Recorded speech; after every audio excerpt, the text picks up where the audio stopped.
qué lindo público. Querido público, es un gusto saludarlos esta tarde hermosa en el auditorio majestuoso del Templo de Nuestra Señora del Carmen.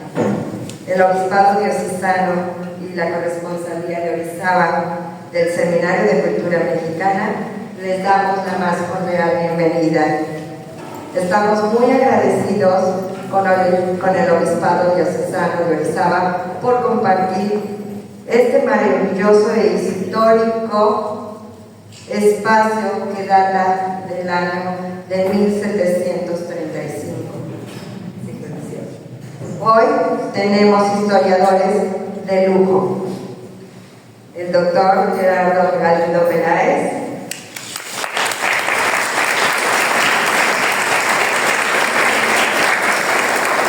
el doctor Agustín García Márquez,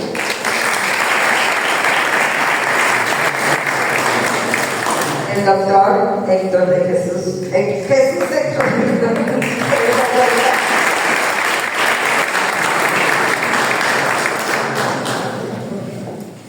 Con este significativo y trascendental tema, desde 1492, un balance histórico necesario, el que significó la unión del mundo occidental y un mundo nuevo.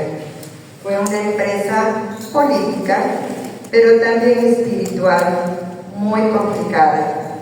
Fue la apertura de nuevas rutas de comunicación, de integración y de fusión. El mestizaje étnico y cultural es un referente de la efectiva fusión de varias culturas, del cual somos un grandioso resultado. Pero hoy modera este conversatorio el padre Helkin Enrique Báez.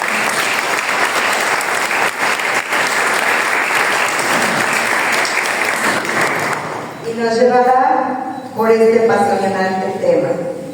Espero sea de gran utilidad y conocimiento y nuevos conceptos para todos.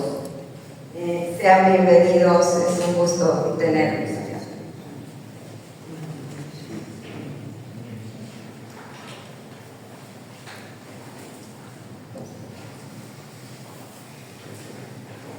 Yo sé que van a dar los currículums de nuestros ponentes, pero es muy interesante saber que nuestro moderador, que creo que el 99% lo conoce, al padre Enrique Báez, Helkin, como todos lo conocemos. Ay, qué bueno, se me bañaron los lentes.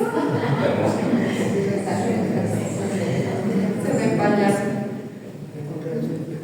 Nació aquí en la ciudad de Orizaba, estudió Comunicación y Tecnológico de Monterrey, Campus Central de Veracruz, y el Instituto de Comunicaciones y Filosofía del Distrito Federal.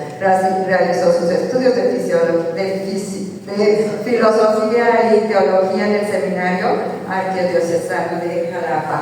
En el 2007 al 2009, la licencia en Teología Moral con especialidad en Ética Médica en la Pontificia Universidad Gregoriana de Roma.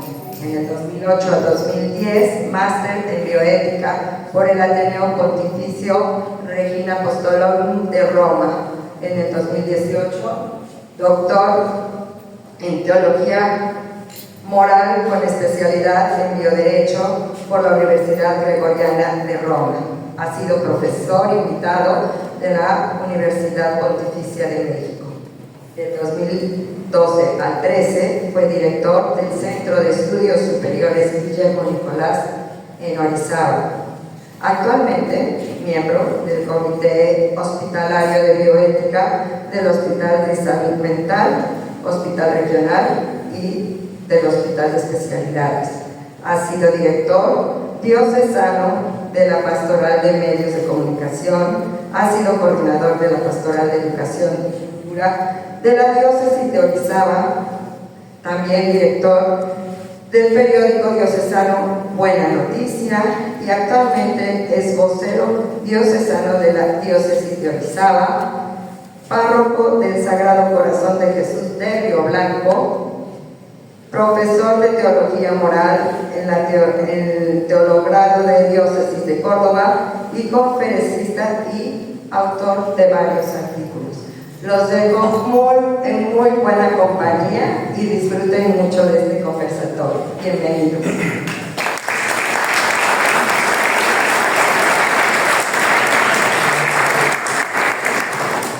Bueno, agradezco a la presidenta de este seminario de cultura corresponsalía Orizaba, Aina Roquí López, la invitación que me ha hecho para compartir esta interesante mesa con ustedes de un tema interesante, como lo dice el título de este conversatorio, 1492, un balance histórico. Sabemos que la historia es una, pero la historiografía y las interpretaciones que se van haciendo, pues la van haciendo normalmente los vencedores o quienes están interesados en interpretarla y en aplicar estas interpretaciones. Por eso es que, como han visto en mi currículum, mi especialidad es la bioética. De repente me voy a permitir hacer algunas metáforas o de tipo religioso, de tipo bioético, para introducir este conversatorio. Nosotros sabemos que todos los seres humanos, a lo mejor se salvó Adán, pero de ahí en fuera todos tenemos una cicatriz. El ombligo. Todos. Y luego ni siquiera nos acordamos de esta cicatriz, pero que tiene que ver con nuestro nacimiento y que tiene que ver con el nombre de nuestro país, porque también eso es parte del significado, y que tiene que ver con nuestro origen. Y entonces yo creo que este acontecimiento también tiene una cicatriz que no tiene que ser dolorosa ni malinterpretada, simplemente tiene que ser aceptada con el paso del tiempo que da origen a una nación y que ha dado origen también a distintas interpretaciones de Estado. Hace 24 años, en un valioso documento, los obispos de México dijeron que nación es una, pero estados han sido varios. Este es un modo de concebir también que hoy vamos a evaluar, y para eso pues quiero dar la palabra al primero de nuestros ponentes. Los voy interpretando conforme el orden de aparición, al doctor Jesús Héctor Trejo Huerta. Es licenciado en Etnohistoria, realizó estudios de maestría y doctorado en Historia y Etnohistoria en la Escuela Nacional de Antropología e Historia con ayuda numérica del CONACYT. Entre el 2016 y 2018 realizó una estancia postdoctoral en el programa de la maestría en Historia de la Universidad de Ciencias y Artes de Chiapas. Ha publicado numerosos artículos y es autor de diversos libros, entre los que se destacan La Real Sociedad Vascongada y el Proyecto Vasco Hispano de la Cofradía de Nuestra Señora de Aranzazú, y de noble y fiel vasallo a insurgente veracruzano, Antonio de Sesma y Alencastre. Es coautor de las guías pedagógicas de Geografía e Historia Universal Contemporánea, publicadas por la Dirección General de Telebachillerato del Estado de Veracruz. Es socio y vicepresidente de la Sociedad Vascongada de los Amigos del País en México, socio del número de la Academia Nacional de Historia y Geografía, Delegación Veracruz, y socio del Seminario de Cultura Mexicana Corresponsalía Orizaba. El conversatorio se va a realizar del siguiente modo: cada uno de los disertantes tendrá 10 minutos y después tendremos un momento de diálogo con base a algunas preguntas que ustedes quieran realizar, siempre centradas en el tema, por supuesto. Doy la palabra al doctor Jesús Héctor. Gracias.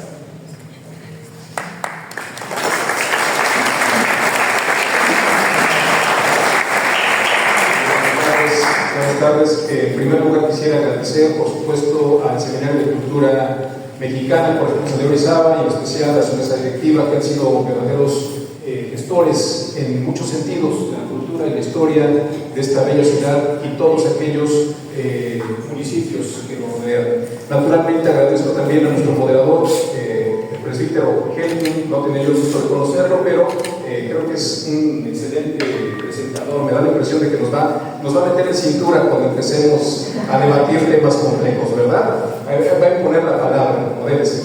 Muchas gracias, estimado doctor. Y por supuesto a mis queridos colegas, al doctor Galindo, mi estimado amigo también de la Academia Nacional de Historia, a mi estimado amigo el doctor Agustín García Márquez. Naturalmente la intención es ofrecer un balance histórico y bueno, pues para ello necesariamente requerimos mostrarles a ustedes un poco las fuentes y la manera en la que vamos trabajando los historiadores. Bien, entonces me gustaría empezar con una breve cita que creo que es un preámbulo perfecto para lo que vamos a tratar el día de hoy. Es de Marc Bloch, un maravilloso historiador, ¿no?, de la Escuela de los Anales, francés, una corriente historiográfica francesa que ha dado frutos y sigue siendo un punto de referencia obligado. Dice la cita: las pasiones del pasado, mezclando sus reflejos a las banderías del presente, convierten la realidad humana en un cuadro cuyos colores son únicamente el blanco y el negro. Y evidentemente nos estamos enfrentando a un proceso, sí, de una especie de extrapolación. Pareciera que los dos mundos que están encontrando desde hace 500 años de repente empiezan a discutir, a separarse, a hacerse cada vez más intolerantes unos con otros, y se genera este balance absoluto que por supuesto no abona para la comprensión de lo que somos y sobre todo para lo que estamos deseando construir en el futuro inmediato. Este mosaico bellísimo se encuentra en la esquina de las calles de Pino Suárez y República del Salvador, en el centro histórico de la Ciudad de México, justamente en la parte posterior del Hospital de Jesús, un hospital que fue fundado por Hernán Cortés a inicios del proceso novohispano. No llamemos colonia, y les voy a pedir por favor que evitemos un poco, bueno, no sé, a reserva de que mis estimados amigos y colegas, a mí no me agrada mucho el término colonia, prefiero referirlo como novohispano, ¿verdad? Es correcto y es, creo que a toda justicia, un poco más, digamos, prometedor en términos de análisis histórico. En este lugar, hace 4 años, se encontraron 2 personas. Van a decir, bueno, esas personas que tienen que ver con nuestra historia. Se llamaban Federico Acosta y Ascanio Pignatelli.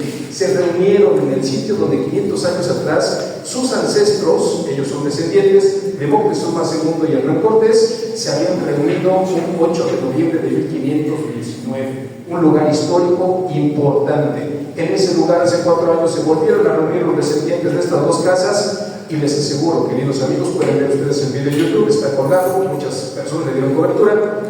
No se ve el ánimo, digamos, de resentimiento, no se nota un trato descortés, no se ve, digamos, una especie de afrenta, no se nota el recelo de una persona con la otra.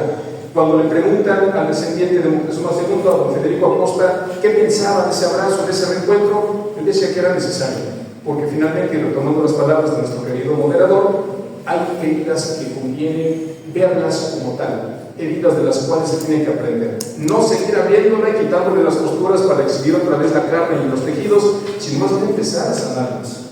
La que sigue, por favor. ¿Cuál es la perspectiva? Creo que somos herederos de 2 corrientes, y esto, por supuesto, me pueden ustedes comprobar o refutar. También estamos abiertos a eso. Los historiadores tenemos que entender que no somos los dueños absolutos de las verdades, sino que simplemente aportamos de manera humilde, y esto es muy importante en un historiador, de manera humilde, una visión sobre el pasado que no siempre es la única, no es la verdadera. Si escuchan a alguien que les diga, que les viene a contar la verdadera historia de algo, ese es el primer signo de alarma para empezar a desconfiar, porque las verdades absolutas en la historia no existen. Bien, hay 2 perspectivas, una que se viene de la antigüedad, el otro con el Carnazo, considerado el padre de la historia, planteaba que la historia tendría que recoger los acontecimientos, grandes batallas, grandes hechos, grandes eventos que marcaban la historia. ¿Por qué los quería rescatar? Porque él tenía miedo, él consideraba que se tenían que preservar y transmitir para que no se perdieran en el mar del olvido, de los tiempos. Hay 2 tipos de protagonistas en este tipo de historias, por supuesto los héroes y los villanos. Si se dan cuenta, es una forma muy primitiva de entender el pasado, pero siguen habiendo algunas cosas presentes. Se respaldaba y reproducía a través de la tradición, no se le podía cuestionar, no se le podía, digamos, argumentar algo en contra, porque la tradición así lo dictaba. ¿Cómo es que él, digamos, mantenía estas verdades? Porque lo decían los viejos historiadores, los viejos, digamos, cronistas de aquella época, que son considerados finalmente para su época historiadores. Y los ganadores siempre imponían su versión, siempre se contaba la versión del ganador. Si se dan cuenta, hay cosas que vamos arrastrando. ¿Qué derecho tenemos a revisarla y cuestionarla? Todo el derecho del mundo. ¿Por qué? Porque es fuente de nuestra identidad, porque es parte de nuestra herencia y también es parte del legado que le vamos a dejar a las futuras generaciones. ¿Quién sino nosotros tenemos el derecho de cuestionar la visión que se tiene sobre el pasado? No es monolítica, no es absoluta, no hay verdades completamente eternas, no es una ciencia exacta, no es 2 más 2 son 4. En la historia, la sociología, muchas de las disciplinas del humanismo, no existen tales preceptos, digamos, científicos que establezcan maneras de predecir el resultado real. Y una segunda perspectiva, que es la historia de bronce, México siglo XIX, para darse cuenta que hay cosas que están presentes, estaba condicionado por las necesidades del presente. Siglo XIX, México pierde más de la mitad de su territorio con la invasión norteamericana de 1847, 2,5 millones de kilómetros cuadrados pasan a ser parte de otro país y se convierte en el mayor despojo de tierras de nuestro país. Imagínense qué importante es este acontecimiento, porque marca toda la historia que se va a empezar a escribir. Vamos a buscar en estas referencias, en estos historiadores del siglo XIX, que se va a tratar de reconstruir o construir, si lo queremos ver desde una perspectiva anterior al siglo XVIII, se trata de construir una nación. ¿Y cómo la construyes? Diciéndole a la gente lo que es positivo, lo que va a ser, digamos, aplaudido, aquello que necesitamos escuchar. ¿Y qué queremos escuchar? Somos una nación fuerte, que tenemos raíz prehispánica, que somos herederos de los viejos indígenas que luchaban con macana y con escudo, y que tenían guerras floridas, que dominaban el cielo, tenían basamentos arquitectónicos bellísimos. Todo esto lo tendríamos que ver. Guillermo Prieto decía en una de sus obras maravillosas, Historia Patria, exaltar el sentimiento de amor a México. Ese era el objetivo. Buscaba fortalecer la idea de buen patriota, y los monumentos son los grandes testigos de esta historia de bronce. La que sigue, por favor. ¿Cómo abordar la historia? Una propuesta que yo les hago. Olvidemos un poquito esto de los hechos más notables. Olvídense de ellos. Dejemos también de lado la pretensión de narrar lo sucedido tal cual ocurrió. También hay que dejar atrás el deseo inalcanzable de ofrecer una historia verdadera. Es mejor seguir la huella de esta escuela de los anales que yo les comentaba, cuyo principal apuesta, cuyo principal, elemento fundamental para analizar el pasado es buscar explicar las causas de los hechos, así como los efectos que estos tienen sobre la sociedad. No es narrar el acontecimiento, es entenderlo, por qué sucedió, cuáles fueron los factores que fueron acomodándose para que esto ocurriera. Y aquí una segunda cita de Bloch. Desafortunadamente, a fuerza de juzgar, uno termina casi de manera fatal por perder el gusto hasta de explicar. A veces preferimos que nos cuenten la historia y no que nos digan por qué pasó así. Eso es algo que no debemos de permitir. Por favor. Ahora voy un poco al contexto. La península ibérica, Castilla y Aragón, está en proceso de consolidación por el matrimonio de Fernando e Isabel. No me voy a meter mucho, son cosas que ustedes de alguna manera ya han ido viendo desde los primeros años de formación. Desde la primaria nos enseñan esa historia de los reyes católicos, pero hay cosas que no están completas. En esa historia oficial a veces se nos olvidan algunas cosas. Al interior de la península existen distintos grupos que aún preservan su identidad: vascos, catalanes, gallegos. De hecho, yo pertenezco a una sociedad, que es la sociedad vascongada, que intentan mantener de alguna manera la identidad, la lengua, la historia, sí, dentro de ese contexto hispánico, pero con puntos muy importantes de diferenciación. En 1492 cae el último califato, el califato de Granada, y el mundo musulmán termina por entrar en declive. No es un solo hecho. Desde el año 700 hasta 1492, los hispanos, que por cierto la palabra hispano no es de origen hispana, hispano proviene del latín, es de origen romano, se les impone a los hispanos el nombre. A ellos no se les permitió ponerse el nombre que tendrían, porque serían entonces todo este grupo de esta cantidad enorme de identidades. Genéricamente se les llama hispanos, se les conquista, romanos y andaluces, romanos y musulmanes pasan arriba de los hispanos, los conquistan y les, estructuran su realidad. Aquí tenemos un mapa en 4 partes, aparece más o menos el proceso de avance, en 4 momentos importantes, y el descubrimiento de América no solamente transformó América, también de alguna manera terminamos transformando a Europa. Nosotros también conquistamos al europeo, y a ver un poquito más adelante se los voy a comunicar. Sigue, por favor. Contexto mesoamericano, hay un término que todos usamos y que no sé si ya estoy muy cuidado, ¿verdad? Nada más algunas cosas, porque yo sé que mis estimados colegas lo van a mencionar. El concepto de Mesoamérica hay que revisarlo. No nos quedemos con el que nos da por Kirchhoff, porque entonces estaríamos aceptando un concepto construido fuera de México, en una academia distinta. La que sigue, por favor. La Triple Alianza ya existía, tres grupos importantes que estaban aliados, mexicas, acahuas y tepanecas, ya pedían tributo, ya se les rendía tributo, y existe la matrícula de tributos o códice mendocino donde aparece Orizaba como tributario. ¿Que sigue, por favor? El resultado: México nunca fue colonia. En los documentos oficiales, y esto lo dice mi queridísima amiga Lupita Jiménez Codinacho, nunca aparece el término colonia en los documentos oficiales que refieren a este territorio. Éramos parte del reino, era el virreinato de la Nueva España.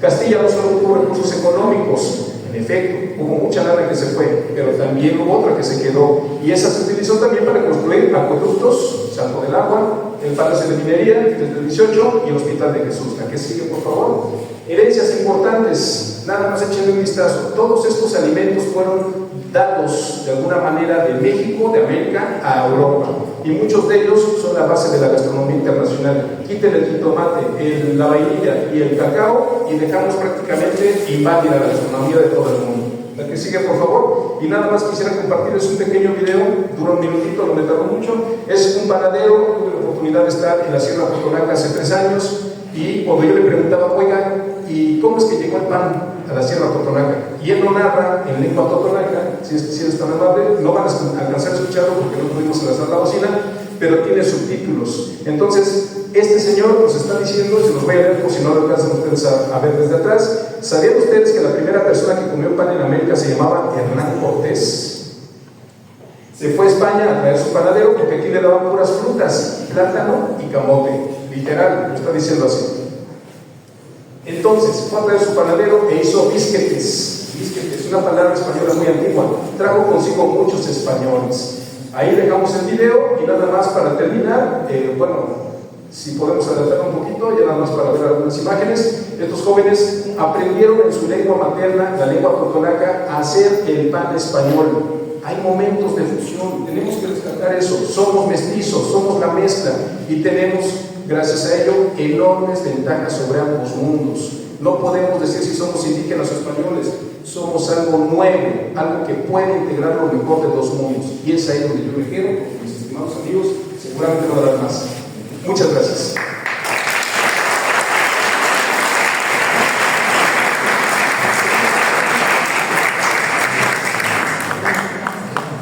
Agradecemos esta primera participación, doctor Perfecto.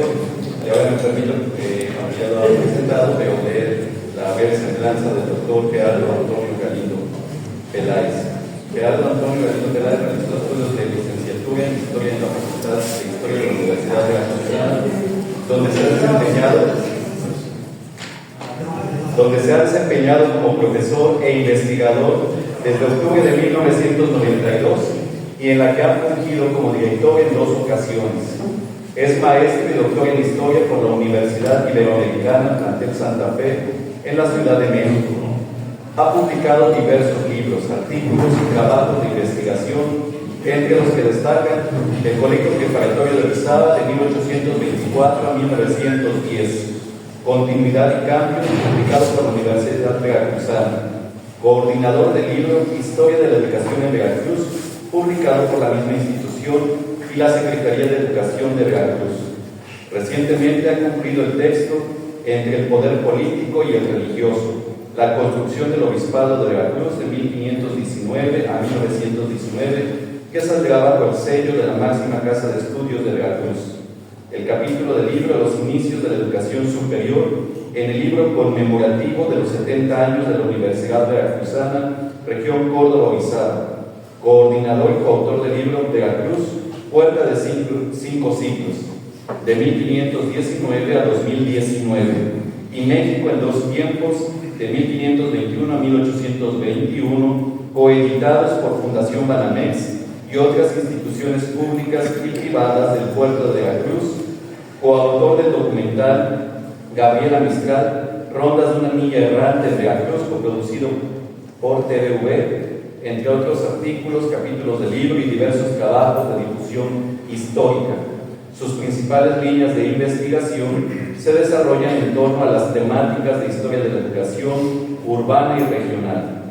Pertenece a diversas asociaciones de carácter académico y científico y es miembro del Cuerpo Consolidado de Estudios Históricos de la región del Golfo, siglos XIX y XX, Es miembro del Sistema Nacional de Investigadores Nivel 1. Recibimos con otro aplauso.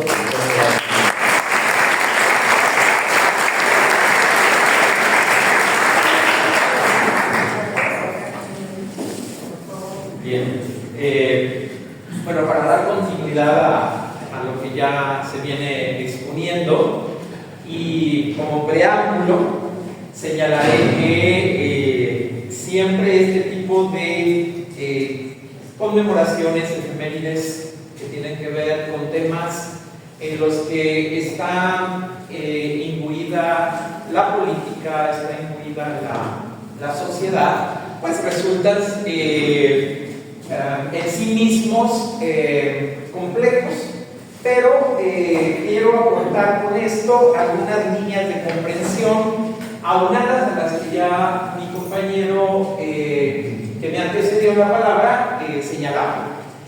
Yo creo que añadiendo a la escuela de los anales, yo señalaría otra aportación de una escuela un poco más reciente, que habla sobre la historia como también como un elemento de comunicación, como una forma en donde se comunica, se dan mensajes, se establecen diálogos y esta forma de pensar nos lleva a concebir a la historia como un producto del presente, así un poco contradictorio. La historia tiene que ver mucho con nuestros intereses, con nuestra forma de pensar, con nuestra forma de ver las visiones que tenemos sobre el pasado, pero con una raíz presente. De tal manera que cada sociedad, cada generación construye su propia versión del pasado.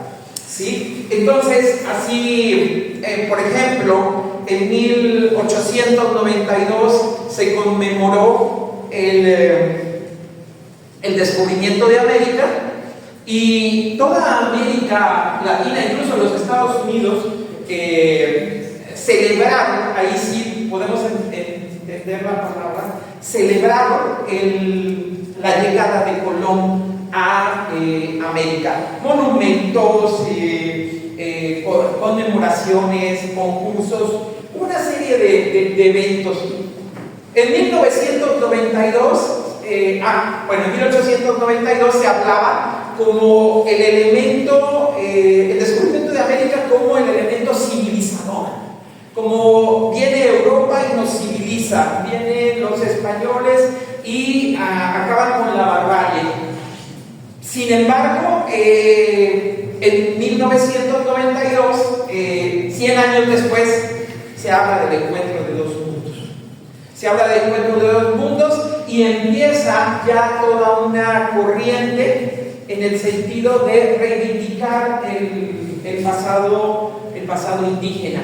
Reivindicar todas estas todos esos enfrentamientos, todas estas heridas que se suscitaron en un inevitable proceso de conquista. Desde que la humanidad existe, ha existido la guerra, ha existido las conquistas, y estas siempre han sido violentas. Nadie conquista por medios pacíficos, difícilmente puede conquistar por medios pacíficos. Entonces, ¿cómo entender esto y qué nos puede aportar? Más allá de la polarización que puede estar en el discurso político del momento, ¿no? Entender quiénes eran los conquistadores, entender cómo eran los hombres de ese tiempo y analizarlos en función de este análisis, tenerlos muy en cuenta para reflexionar acerca de si estaban en la tesitura de una... ¿qué se imaginaron cuando vieron estas nuevas tierras? El personaje más controvertido ahora es Cristóbal Colón. Cristóbal Colón era un hombre de su tiempo que buscaba la riqueza, sí, pero era un hombre que sus dimensiones, al menos por los testimonios que dejó, están divididos en tres. Estas tres dimensiones están aquí con una semblanza. Una es natural, es un hombre del Renacimiento que le asombra el mundo que está descubriendo.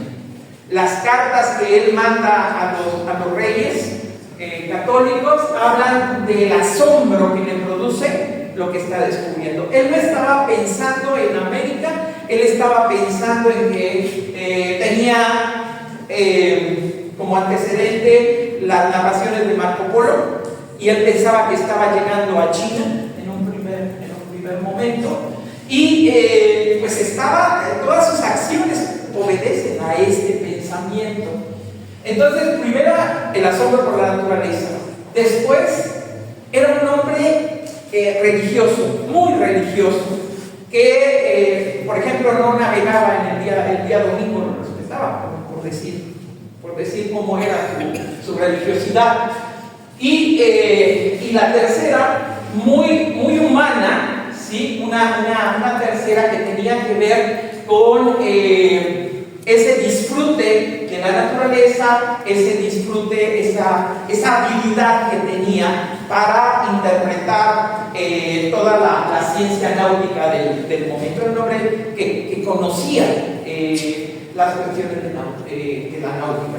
Entonces llegan a las islas que van descubriendo, a lo que va a ser hoy Santo Domingo y demás islas del Caribe, y el choque es asombroso, porque empiezan evidentemente a entrar en el encuentro con los otros. ¿Quiénes son los otros? Los indígenas, ¿sí? ¿Quiénes son los otros? Pero hay una incomprensión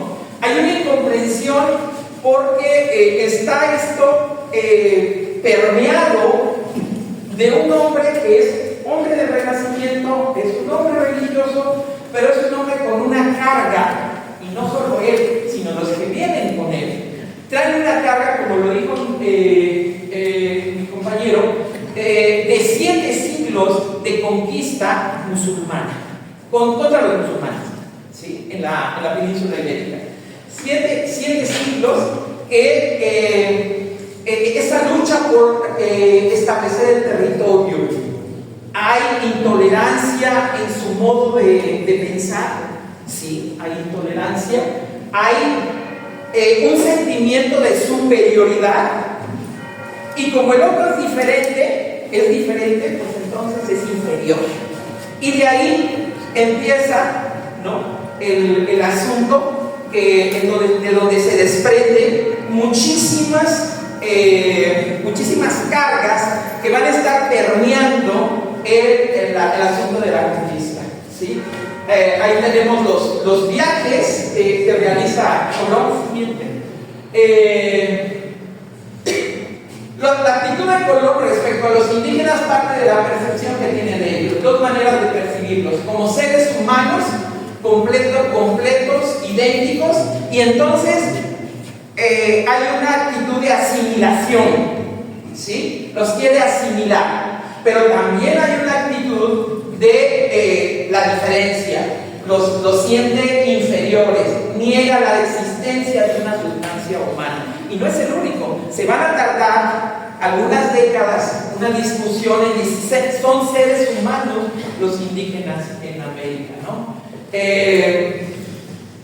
Ese desconocimiento, decía yo, hace que haya una negación a admitirlos como iguales, pero diferentes. La actitud de asimilación deviene en esclavitud, que es una reafirmación de que los indios son inferiores, ¿sí? Hay que decir también en este sentido que la tarea de descubrimiento, conquista y asentamientos en la América hispánica desde los tiempos de Cristóbal Colón fueron prioritariamente los logros de empresas privadas. Hombres del Renacimiento, hombres del medievo, hombres de la Edad Media, que tienen una lucha entre la aventura, el deseo de la empresa, el ánimo de riqueza y la concepción religiosa. La conquista va a ser una guerra santa, va a ser una especie de cruzada para convertir también a los indígenas al catolicismo, ¿no? De ahí, bueno, de bien. Entonces decíamos, ya se ha señalado, España es una lucha de siglos contra la ocupación humana. Los principales intereses han sido la guerra y la religión. Hay un vigoroso espíritu militar, hay un ideal de solidaridad militar y que se transforma a veces en intolerancia y en fanatismo. Esos son los rostros, los perfiles de Cristóbal Colón y de los hombres que llegan a América en 1492 y más adelante. Aquí lo dejo y seguimos.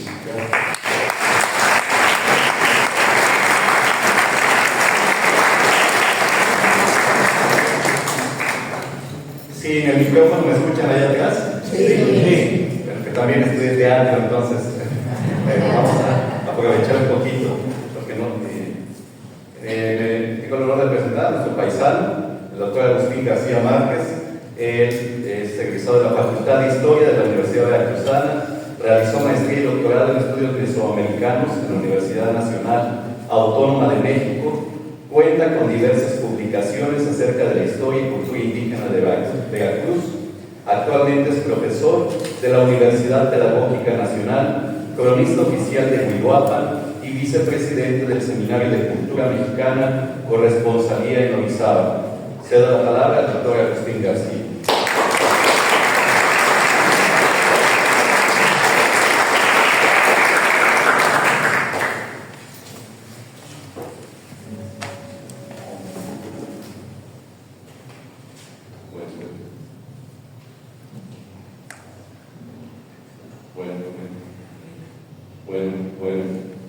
Bueno. Sí, sí. Está bien. Gracias. ¿Sí se escucha? Sí. Sí. Gracias. Buenas tardes. Es increíble hablar en un lugar histórico sobre historia, compañeros, historiadores, y además hablar de una experiencia histórica con quienes la viven en el tiempo presente. No me voy a referir a lo que pasó, sino cómo lo vivimos eso que pasó. Bien, en estos 3 semanas, primero, Mesoamérica tiene 3 siglos de colonia, 500 años de resistencia indígena, en una historia que es de 30.000 años. Es decir, nosotros estamos allá y solemos olvidar un proceso histórico enorme. Y nos ponemos a hablar sobre quién llegó, un grupo de españoles, quién sabe quiénes eran, en un momento y olvidamos todo lo demás. Por ejemplo, no hay manera de organizar un evento sin flores. Hace 5.000 años los grupos nómadas tenían lo que ahora llamamos el mundo flor, una ideología centrada en un paraíso florido. Eso lo vivimos actualmente. El fenómeno de la película Coco es la representación del mundo flor, de este mundo florido a donde van aquellos que fallecieron. Eso es tiempo presente. Los aztecas, los que andaban sacando corazones, en esta región tuvieron como 100 años de presencia, desde hace 5.000 y 100 años. Por eso nos olvidamos de los aztecas y de andar sacando corazones. El peso de la historia nómada está presente en nuestros días y le hemos olvidado. Quisiera hacer énfasis en eso. Siguiente. 500 años después, ¿todavía es pronto para saber qué pasó? Creo que sí. Les voy a poner unos ejemplos. El Congreso del Estado de Tabasco dice que ahí lo acordaron y tenían asesores historiadores que el 25 de marzo se conmemora la batalla de Centa, primer gran encuentro militar formal entre España y Mesoamérica. Claro, los 3 primeros enfrentamientos los españoles perdieron. ¿Sí? Perdieron en Champotón, en Chila y en el río Tepoluca. 3 distintos grupos de españoles se enfrentaron a huastecos y aztecas y fueron derrotados. Para el Congreso de Tabasco eso no ocurrió. Cuando ganaron los españoles, entonces sí. en la primera batalla formal. ¿Qué es lo que está pasando? ¿Qué se les olvidó? Siguiente. El Cabildo de Veracruz acordó que la Villa Rica de Veracruz se fundó el 22 de abril de 1519. De acuerdo con Bernal, llega un Jueves Santo y desembarcan al otro día en Viernes Santo, de ahí el nombre de Veracruz. El mismo presidente de la Fundación 500 años de la Veracruz, el notario Jaime Gerardo Bartolomé, señala que en realidad no lo saben, pero que lo propusieron de manera simbólica. Solo que Esteban Mira Caballos, un historiador español, en los archivos del Vaticano descubre que el Jueves Santo fue el 24 de abril y el 25 de abril Viernes Santo. Se equivocaron de día, un pequeño error. Lo que sí no se puede señalar, y no se recuerda, es que la fundación de la Villa Rica no ocurrió en Veracruz, ocurrió en Penacho del Indio, una paleoluna muy alta que está en Boca del Río. Se equivocaron un poquito. Siguiente. Nogales. Están celebrando los 500 años de su fundación de Ciudad Mestiza. Recibieron el título de ciudad en 1971 y pasaron hace 500 años. Ok. En el Archivo General de Indias están los dos expedientes gruesos, porque el primer virrey Antonio de Mendoza se robó las tierras, así, literal, se las robó. Lo enjuiciaron, hicieron un juicio de residencia, nunca llegaron a la verdad histórica, pero están todos los testimonios. François Chevalier y el Ruiz Miranda, el primero francés, nuestra colega mexicana, revisaron estos expedientes y descubren que entre 1539 y 1544 se funda el ingenio azucarero. En Nogales nos dicen que fue en 1524. ¿A quién le creo? ¿Al Cabildo de Nogales o a estos dos historiadores con documentos del Archivo General de Indias en España? Difícil la decisión, bueno, depende de cada quien. No solo eso, el propio Ayuntamiento de Nogales me pidió verificar la información y encuentro que en 14 de enero de 1719 el condado del Valle de Orizaba es obligado a entregar tierras y se le va a dotar de tierras a Tenango, a Huihuapan y a Nogales de la primera vez. Es en ese momento que se funda realmente como un pueblo, como 200 años después de lo que acordó el Cabildo. ¿Estarán de acuerdo? ¿Alguien se equivocó en Nogales? Siguiente. Hay un proyecto por ahí que alguien anda pidiendo que den, que pida perdón o algo así. Resulta que en 1836 México y España firmaron un tratado, el tratado llamado Santa María Calatrava, por aquellos que firmaron en representación de México y España. Y entonces, lo que lo dice ahí, habrá total olvido de lo pasado y una amnistía general y completa, etc. En uno de los artículos dice, y olvidar para siempre las pasadas diferencias y disensiones. Y además, restablecer y asegurar permanentemente dichas relaciones por medio de un tratado definitivo de paz y amistad. Si le pido a alguien que me pida disculpas, es porque ya me olvidé que firmamos un tratado. Este tratado lo tomé de la Secretaría de Relaciones Exteriores, está vigente, tiene plena validez legal. Entonces, ¿cómo te pido perdón si ya te firmamos? Que ahí muere, ya se nos olvidó. El problema es que ya me acordé y me debes pedir perdón, pero se me olvidó que este ya había ocurrido. 1836. Bien, siguiente. A ver, Monsiváis viene al rescate. No entiendo lo que está pasando, pero ya pasó lo que estaba entendiendo. No solo para la anterior, sino para la siguiente. Miren, los españoles dicen las versiones, tanto enemigos de Cortés como sus aliados y el mismo, que en Quiahuiztla llegaron a dar un sermón, intercambiaron regalos e hicieron un convenio de que iban a ser aliados. y suponen que los habitantes de la zona van a ser súbditos y se van a volver cristianos, además, por este acuerdo. A partir de ello, Cortés argumenta que va a ir a Tenochtitlán a regañar a Moctezuma porque está pidiendo mucho tributo a los pueblos de la zona. Bueno, no hay evidencia de que pidan tributo, eso no ocurrió. Y eso fue lo que entendió Hernán Cortés, sus amigos y enemigos, hasta nuestros días. Cuando revisamos con mucho cuidado, resulta que para fundar un Artepe, es decir, un pueblo indígena, hay que hacer del 1 al 8 son rituales. ¿Sí?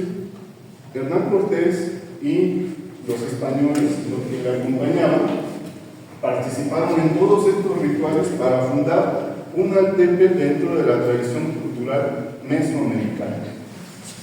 Ni modo que no se dieran cuenta. ¿Sí? No es posible que no se hayan dado cuenta. ¿Cómo lo relataron? Esa es otra cosa. De hecho, participaron en lo que ellos mismos llamarían rituales paganos, ¿sí? Incluyendo un sacrificio humano que sucedió en Tizapancingo, después de la conquista de ese pueblo, que es parte de los rituales para fundar un nuevo pueblo. Un niño gordito, así dice el testigo, un capitán lo asó, se lo comieron. ¿Sí?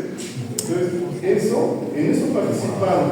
Además tenía un dios propio que fue la Virgen María, equivalente, la montaña en un entorno acuático, etcétera, mercado, palacio, todo. Todos los 16 elementos rituales para fundar un Artepe los cubrieron, incluyendo el primero. Cuando llega Hernán Cortés, lo invisten con los trajes de Quetzalcóatl. Lo reciben y lo nombran Tecle, un señor con derecho a gobernar. ¿Sí? En la tradición mesoamericana que tiene miles de años. Bien. La pregunta, ¿entendieron eso los españoles o tenemos dos entendimientos? Uno, aquí leales súbditos y nuevos cristianos. Del otro lado, el nuevo grupo que se incorpora está subordinado a los que son los primeros habitantes. Es decir, los españoles son tropas auxiliares de los zaguatecas, de la gente de Coahuila, o nos encontramos al relato que dice Cortés. ¿Qué entendió cada quien? Bien, voy al siguiente. Este es el Códice Misantla. Ahí está la Villa Rica de la Veracruz.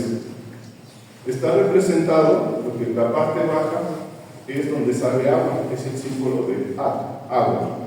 Y Tepe es el cerro. ¿Sí? Es decir, la Villa Rica está representada como un Artepe. Los indígenas asumieron que estaban fundando un Artepe. Nunca supusieron que eran súbditos del rey de España y que iban a tener una nueva religión. Eso no lo vieron. Este documento es más o menos de 1580. Es decir, varias décadas después seguían pensando lo mismo. Y además, la flecha indica un lugar, Tlaxcalco, la casa de las flechas. Sucede que el cacique gordo de Zempoala, el gobernante, es don Juan Tlaxcalca, y Hernán Cortés se casó con su hermano. ¿Sí? Para los indígenas, Cortés era un Tlaxcalca, ni siquiera ya lo concebían como español. Bien. Ahora, a partir de esto, pues cada quien con su día. ¿Por qué? No, ni los que estuvieron presentes tenían claro qué pasó. ¿Sí? No pretendamos nadie suponer que tiene la verdad, como ya se ha comentado. Eso es imposible. Sí tenemos mucha información, tenemos datos, habrá quienes tengan otros datos, pero eso no es malo. Podemos tener significados diferentes, pero no distintas informaciones o evidencias. Las evidencias hasta ahora señalan que no hemos comprendido exactamente qué fue lo que ocurrió. Hacer juicios de valor, hacer significados o construirnos cada quien su día pues partes de realidades que no se pueden documentar. De ahí cuando alguien quiere defender su punto siempre se cae. Si hablan con un político no tiene argumentos excepto levantar la voz. Sí, para no ser político, me callaré, que se debe el uso de la voz. Muchas gracias.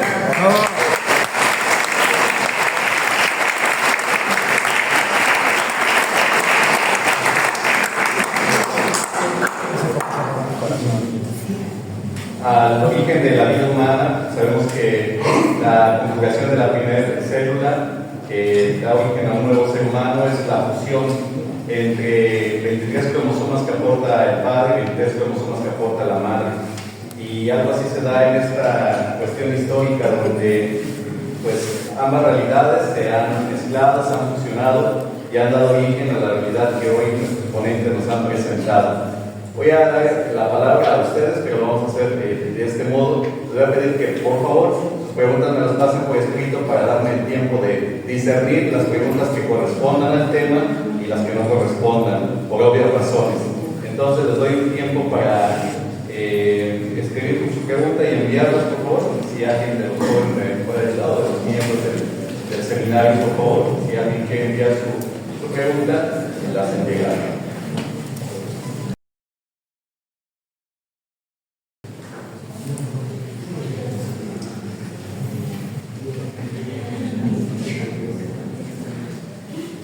Una primera pregunta que además corresponde por tema de estudio que creo yo al doctor Agustín, que es la influencia que ha tenido la bola de la Malinche en Huihuapa. Parece que sí es su tema de estudio que insinuaba ya en una de las diapositivas, pero por favor. Sí, un paso. Acerca de la boda de Malinche en Huihuapa, Malinche, Marina, Marinali, si se preguntan si representa, ese es el objetivo de la pregunta, ¿no? Si tiene que ver con el mestizaje. Sí. Ok, a ver, México ya es una nación pluricultural en su constitución. Además ya se incorporó el tema de la población afrodescendiente. Entonces, cuando nos referimos a Huihuapan como una del mestizaje nacional, que ha sido durante mucho tiempo, tenemos varios problemas. Primero, el registro del derecho a usar ese título lo hizo la ciudad de Chetumal, más o menos como por 2007-2008. En Chetumal, allá estuvo Pedro Guerrero, el primer español que sepamos, que se conozca, que se casa con una mujer maya y tiene familia, y se separa de los europeos para vivir como un guerrero maya, de hecho. Entonces, no podemos usar ese título por la cuestión legal. Segundo, no corresponde a la realidad histórica. Hay por lo menos 3 raíces: africana, europea y mesoamericana, además de una cuarta que casi nunca se menciona. Los españoles en el periodo de 2019 a 1519 a 1521 llegaron los 1200, más o menos es la cifra. Trajeron 1600 indígenas de Cuba y de Jamaica. Es decir, es una población enorme respecto a los españoles, o es un porcentaje grande.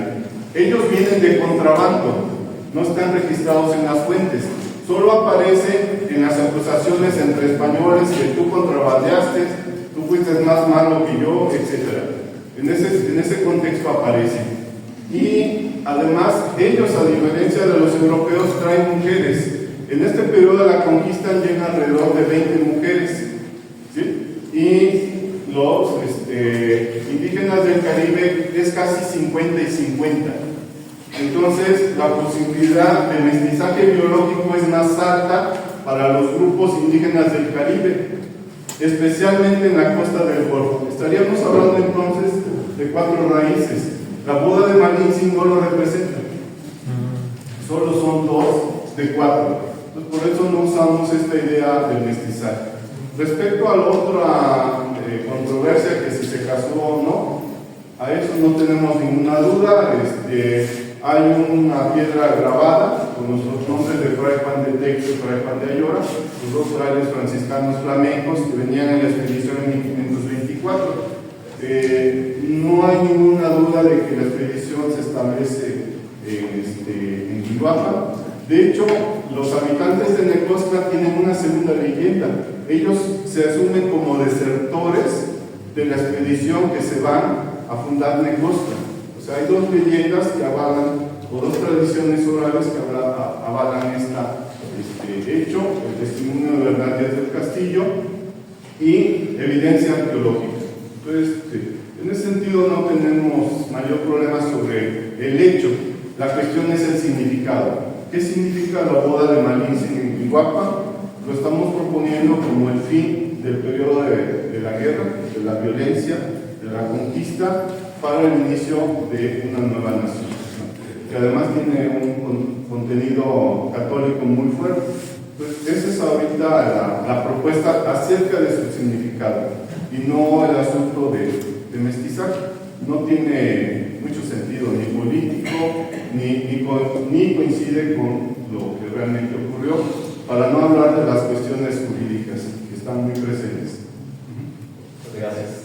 Acá hay una pregunta, pero creo que el doctor Gerardo Galindo la respondió cuando explicó la visión de Herodoto. ¿Qué opinión tiene del libro La visión de los vencidos? Yo creo que ese es mi información. Desde mi libro Portilla, también. Sí. Y luego, acá voy a preguntar estas tres.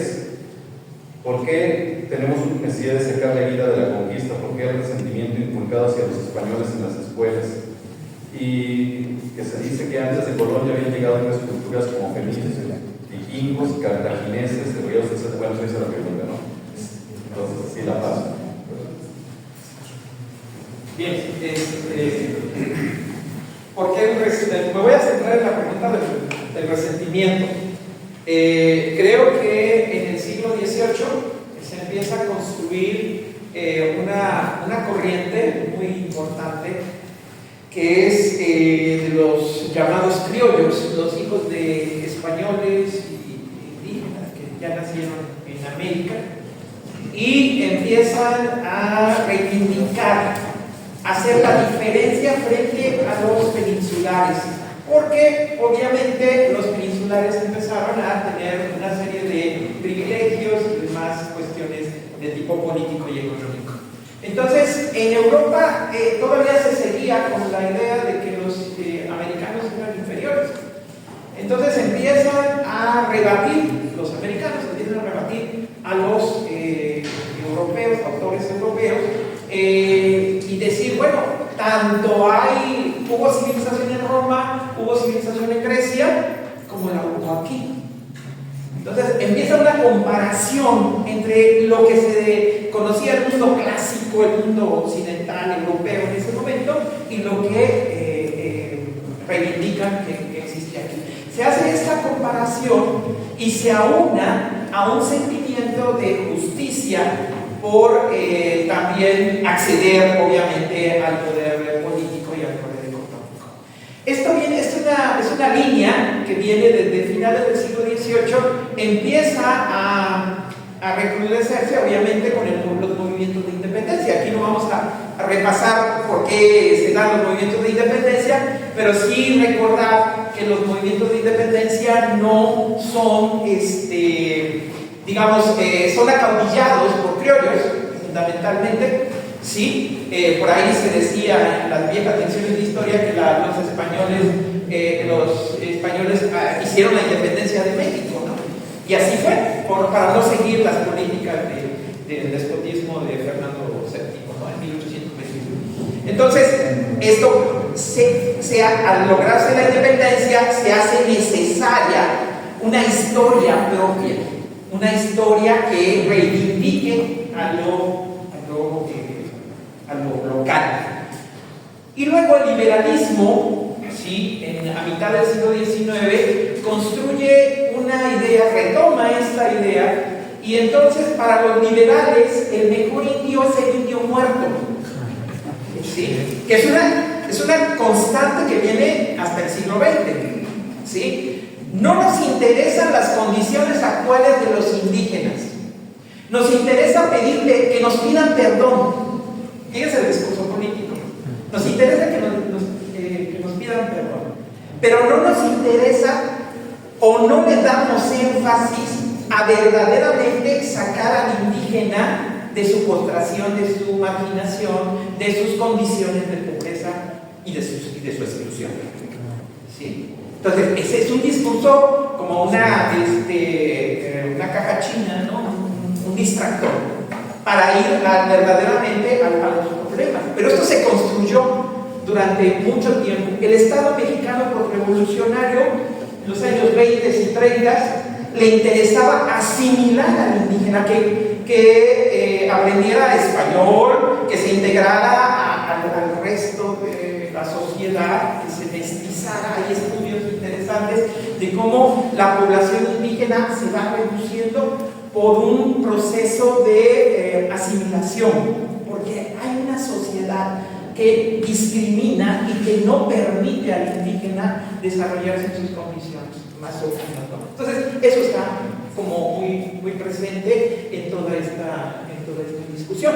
De ahí viene, pues, cierto, que este discurso político refuerza la diferencia. Bueno, pues sí, los españoles nos conquistaron, los españoles fueron esto, fueron lo otro, pero eso sin negar las condiciones en que se dio la conquista, que ya hemos brevemente esbozado las condiciones en que esto ocurrió. No podemos quedarnos ahí estancados, sino tenemos que ver con las consecuencias de la conquista. ¿Qué pasó después? En estos 500 años algo pasó y tenemos 10 millones de indígenas todavía, forman parte más o menos de la población, o un poco más, que necesitan integrarse dentro de sus propias formas de pensar, de vivir, de actuar. Necesitan convivir con el resto de la sociedad mexicana. Gracias.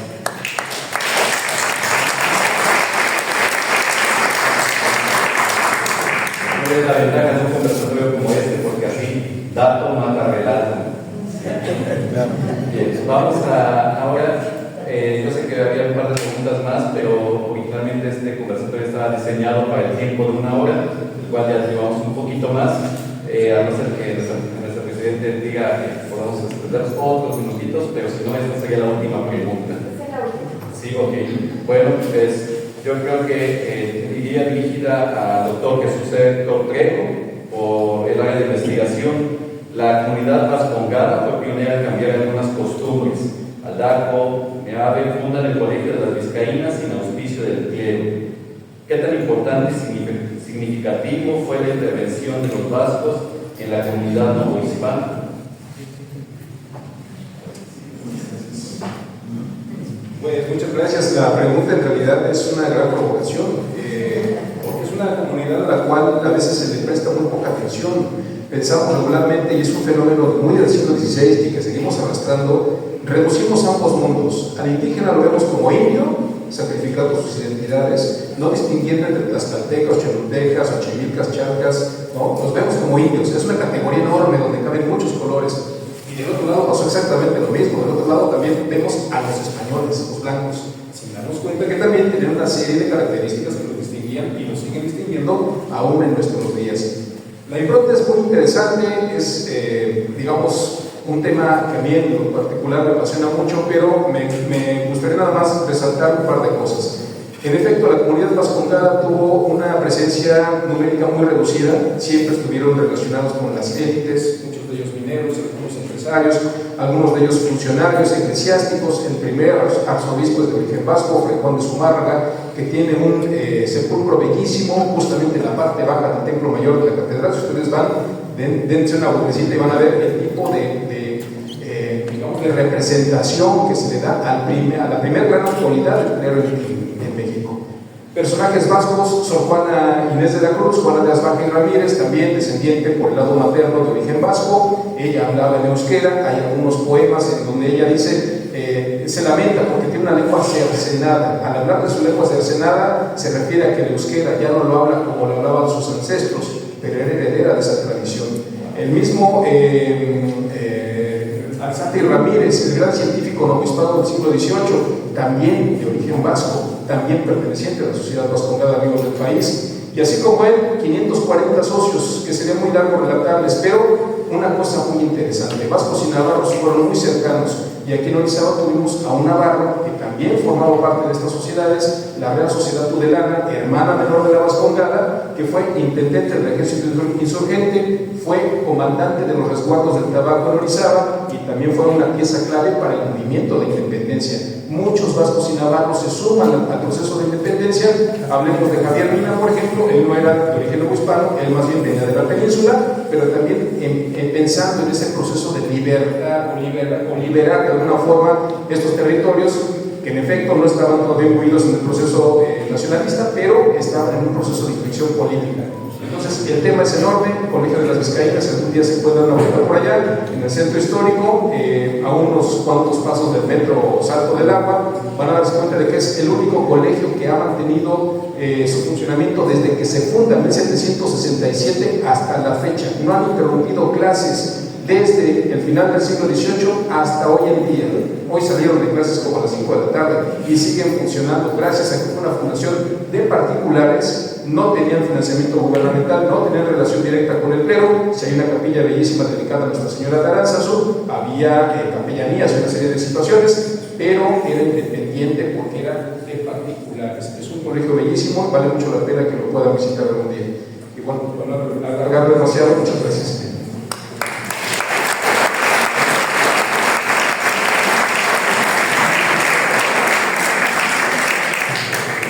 Nuevamente, a nombre del Seminario de Cultura Mexicana Corresponsalía Orizaba, de nuestra presidente Aina Roquín López, quiero agradecer la presencia de cada uno de ustedes, por supuesto la participación de cada uno de nuestros especialistas, que como siempre la cultura y la verdadera historia abren nuestra mente, eliminan prejuicios y nos ayudan a elaborar mejores juicios.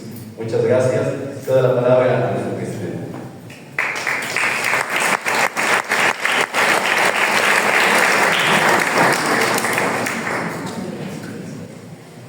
Pues creo que, como decíamos en un inicio, nos han venido a reforzar muchos conocimientos y a modificar algunos de los conceptos que habíamos manejado, que nos divulgaron hacía muchos años.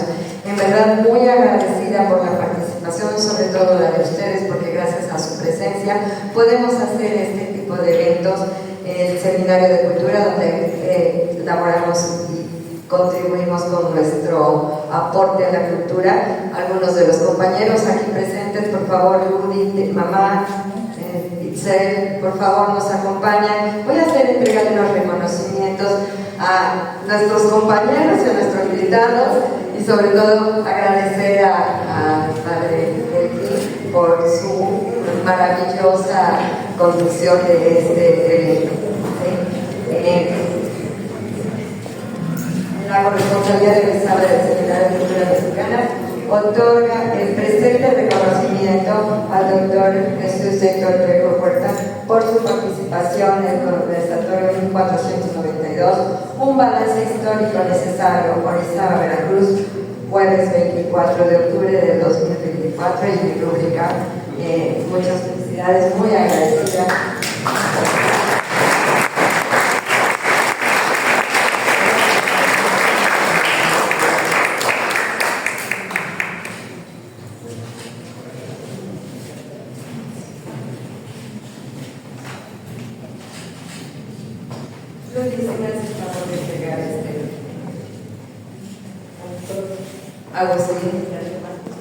Agustín García Márquez, por favor.